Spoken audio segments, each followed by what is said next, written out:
श्रीविश्वनाथकं गङ्गातरङ्गमनीययटाकलापं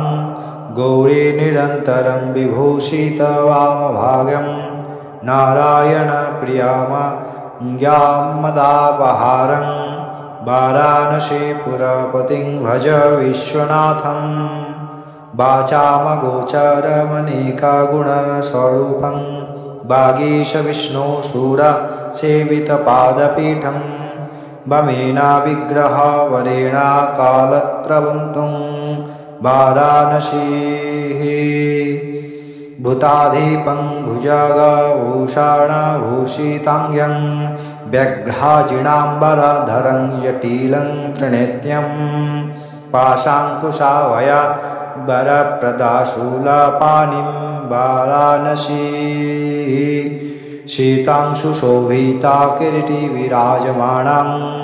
भालेक्षणानलविक्षोषितपञ्चबाणं नागाधिपालचितभासुरकर्पूरपूरं वाराणसीः पञ्चाननं दुरितमत्यमत्तङ्ग्यजानं नागन्तकं दनुजपुङ्गवपन्यागमानं दवानलं मरणशोकजराटवीणं तेजोमयं षड्गुणनिर्गुणमद्वितीयं मानन्दकमन्दपराजितप्रमेयमहाम्